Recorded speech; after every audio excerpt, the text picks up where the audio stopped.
السلام عليكم ورحمة الله وبركاته. بسم الله الرحمن الرحيم. نحمد ونصلي على رسوله الكريم. أما بعد. رب اشرح لي صدري ويسر لي أمري واحلل عقدة من لساني يفقهوا قولي. So moving forward in the hadith, the Prophet ﷺ tells us that indeed deen is easy. He explained to you the explanations behind that. And then the Prophet ﷺ, he didn't just leave it at that, but the Prophet ﷺ gave us a formula. He gave us something to take home, something to help us understand and come to this practical realization that deen is easy. And the Prophet ﷺ, the first thing he said, فَسَدِّدُوا. Stay on the middle ground. Don't get overburdened by a person, by your own deen, and at the same time don't leave deen on the back burner. Don't get burnt out by deen, and at the same time don't leave deen on the back burner. Try to find that middle ground between two extremes. Remember, we're not just talking about getting burnt out by deen, but at the same time, if deen is on your back burner, to bring it to the forefront. So to find that middle ground. وَقَارِبُوا. Moving forward. And stay close to your deen.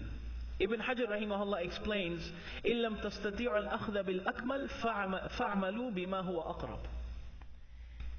If you can't do everything all the time, if you can't do everything in deen all the time, then do most of it most of the time. Okay? This is a concept. Now, وَقَارِبُ. قَارِبُ comes from muqaraba. Okay? So it's a two-way street. In other words, stay close to deen and keep deen close to you. There is a concept of deen that we understand from the ayah in the Quran, فَاتَّقُوا اللَّهَ مَا اسْتَطَعْتُمْ.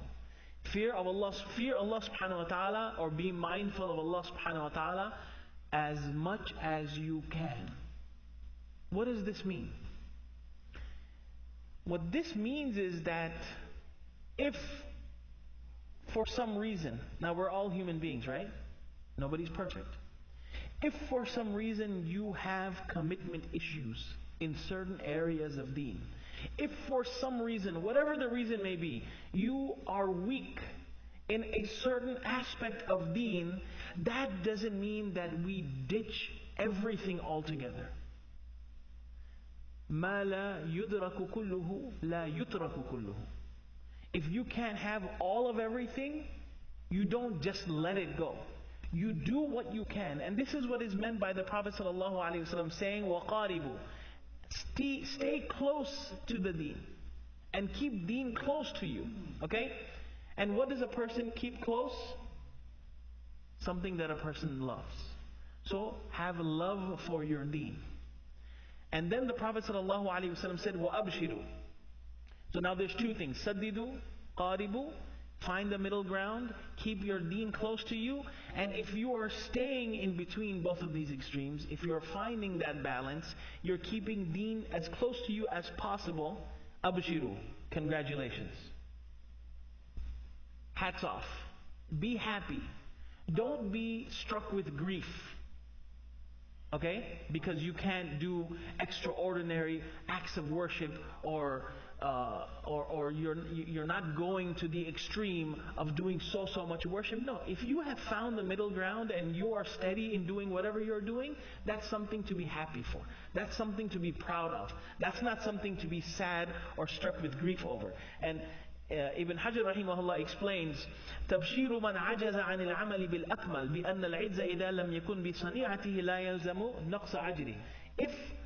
If a person cannot do everything all the time, but he can do what he can, then that is something to be happy about. Now obviously remember, I explained this before, we're not talking about a person's obligations as far as the 5 prayers and the zakat and the hajj. We're talking about once you're on a path, you have to move forward in that path. So all of the extra things that help us get close to Allah subhanahu wa ta'ala, if you have found that balance, be happy about it. Then the Prophet ﷺ gave the Sahaba an example with something that clicks with them, something that they understand. Okay? And the Prophet ﷺ, if we ponder in the Hadith, he always either used stories to drive the point home, or he gave an example. And obviously the Sahaba, being in the times that they were in, the Prophet ﷺ gave them examples that they understood. Okay? Which doesn't necessarily mean we won't understand. So for example, traveling. Now back in the day, it's not like how traveling was now. It was you, your trustworthy animal, and it was the open space. Right? It was the open space. You had to deal with climate. You had to deal with terrain and all of these things. So if a person wants to travel a long distance from point A to point B, now imagine you and your transport. What would be the best time to travel? From 10 a.m. to 2 p.m.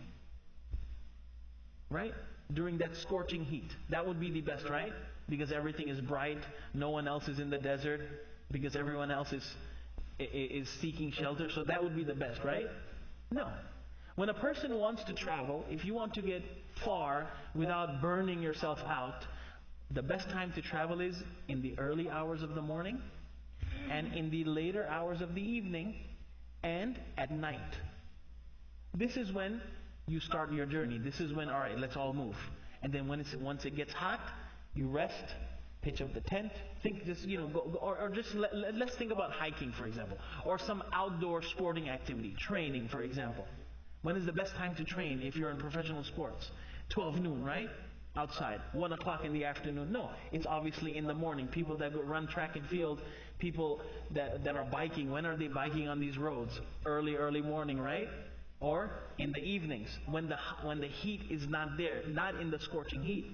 So the Prophet ﷺ, he gives the Sahaba an example, and he tells the Sahaba radiallahu anhum, وَاسْتَعِينُوا بِالْغَدْوَةِ وَالرَّوْحَةِ وَشَيْءٍ مِنَ الدُّلْجَةِ.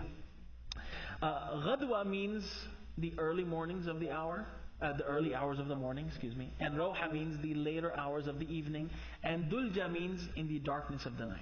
So the Prophet ﷺ, he strikes the example of how do you find balance in your deen? Well, how do you make the most, or how are you the most efficient when you travel? What do? You use the morning hours, you use the late evening hours, and shay'un min ad-dulja, and also a part of the night. So the Prophet ﷺ is telling the Sahaba, seek assistance through the early morning hours, through the late evening hours, and a portion of the night. This does not necessarily mean this is when you worship Allah subhanahu wa ta'ala. What is meant behind that worship Allah subhanahu wa ta'ala and build your connection with Allah subhanahu wa ta'ala on those times where it is the most easiest for you, the path of least resistance for you. Because if you're in the stock market, if you're a day trader, trying to connect to Allah subhanahu wa ta'ala during the opening bell is not necessarily going to work for you. So don't take it literally, like in the morning or in that part. It means that the path of least resistance for you, and that varies on between individual to individual. So if you know that this is my time, this is my, when I don't have to worry about work, I don't have to worry about kids, wife, household, this is my time, and you don't have anything going on that will distract you, utilize that time. Utilize that time to get close to Allah subhanahu wa ta'ala. Because then that will be your platform to making a habit. And then that habit will, that is your platform to build consistency. And then when you do something again and again over time, it will become your second nature and your habit. So the Prophet ﷺ saying, seek help of these 3 times when a traveler usually makes the most out of it. We know the story of the turtle and the hare, right? Slow and steady wins the race. There's no point of sprinting, yes, right after Ramadan, alright, I'm going to keep it into 5th gear. If you keep it into 5th gear all the time, you're going to burn out your transmission. You got to keep it steady, keep it steady, keep it steady. So we ask Allah subhanahu wa ta'ala to allow us to stay steady.